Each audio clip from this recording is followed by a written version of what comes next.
Ah, mais il y en a plusieurs, oui, tu sais. Un de mes premiers amis qui est décédé, on habitait de Lorimier, puis Rosemont de Lorimier. Comme deux appartements, le troisième, puis au deuxième, moi je suis au troisième. Il y avait beaucoup de monde qui passait puis de un à l'autre. Puis, tu sais, les deux appartements, c'est comme un appartement, en tout cas, bref. Puis mon chum, il était retrouvé mort dans le salon en bas. Il était tout le temps là. Je l'ai sorti de la rue, en fait. On a dormi dans un lit pendant 6 mois, juste pour pas qu'il soit dans la rue, tu sais. Puis souvent il volait des wash. Il était malade. Il n'en voulait pas, on savait qu'il faisait ça. Puis il y avait une petite tolérance, puis à un moment donné, il a dû voler un wash trop fort pour lui, puis il a claqué. Il y avait 8 personnes dans le salon. Et lui, c'est là qu'il a fait son hit, mais les 8 étaient pas à sort, ils étaient dans le cadre, ils dormaient. Puis, un autre chum qui est arrivé après 25 minutes, il était trop tard. Là. Il est venu en haut, défoncer la porte, il venait me chercher pour que moi je voie une naloxone, descendre en bas. Puis on essaye, c'est de faire la réanimation. La police qui nous haïssait, puis ils sont arrivés avant les ambulanciers.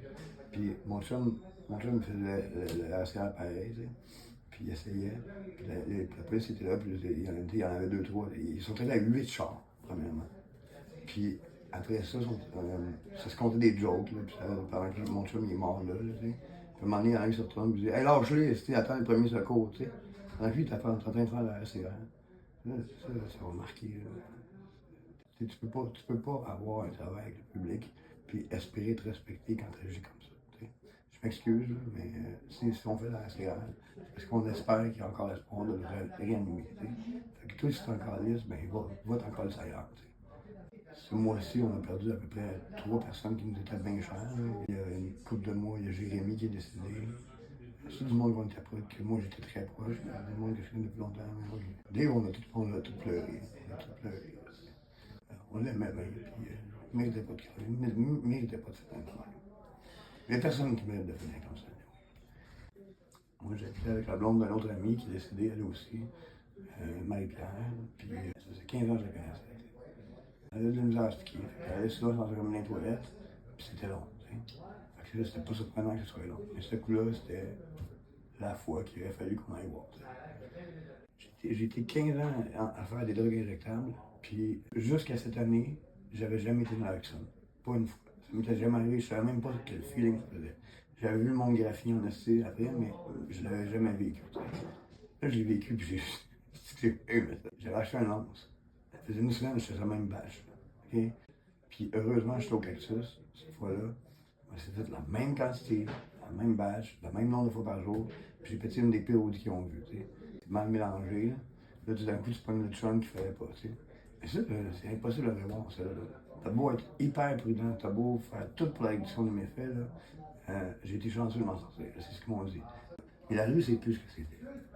Depuis le fentanyl, quand on parle de crise, là, on parle d'une vraie crise. T'sais. Ça a changé la personnalité des gens. Ça fait une dégradation des valeurs de la rue qu'il n'y aurait jamais eu s'il n'y avait pas eu le fentanyl. T'sais. La dernière dope que j'ai fait tester, là, fentanyl 10%, 3 analogues, 10% chacun. Ça veut dire qu'on est à 40%, mais il y a des analogues qui valent 2 fois le fentanyl. Benadryl, xylazine. Puis deux benzos. Deux benzos. Fait que là, à un moment donné, ça fait. J'ai jamais demandé à ce que je tombe dans une situation comme on est aujourd'hui. Mais là, c'est parce que le problème, il est déjà là. L'hiver, là, tu rentres dans le métro, là, tu as 6 junkies qui sont en train de expliquer devant des enfants. Ça pue d'allure.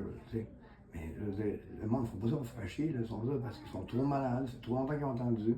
Il fait frais dehors, ils sont capables de trouver des veines, fait que là, ils vont rentrer, ils vont dire fuck off, je m'en calisse, je suis en train de mourir. C'est pas normal, dans une société comme aujourd'hui.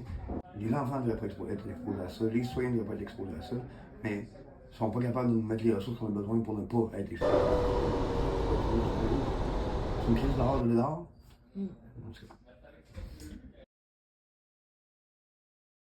Il y en a plusieurs, mais le principal, c'est quel gâchis, quelle perte inutile, évitable. C'est ça, c'est la frustration qui vient avec, c'est la peine qui vient avec le. J'ai un médecin qui est mort, le Jimmy, il n'y a pas longtemps. C'est d'une tristesse incommensurable. Parce que c'était évitable. Il est tombé dans le fentanyl. Là, il s'est pété des overdoses par des overdoses. C'est une tragédie sans nom. Je pense que j'ai lu quelque part qu'il y a eu plus de décès liés au fentanyl qu'à la COVID. Puis au Canada, on m'entend un peu parler, à peine. Et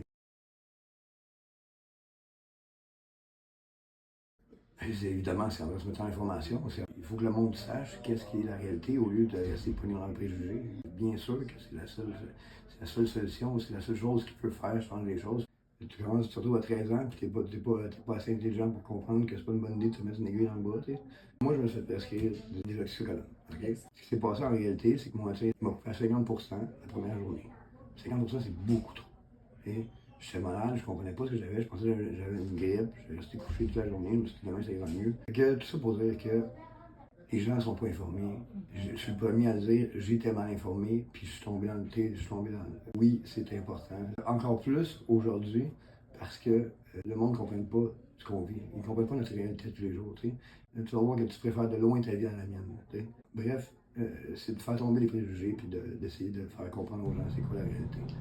Le témoignage, ça peut aider, mais il va falloir plus. C'est n'importe quoi. C'est fucking n'importe quoi.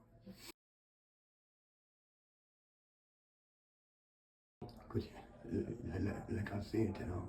J'ai perdu autant de personnes cette année que j'en ai perdu en 15 ans. Fait que oui, on va se retrouver. Peut-être plus rapidement que je pense. J'espère pas. Puis, vous allez me manquer, c'est sûr.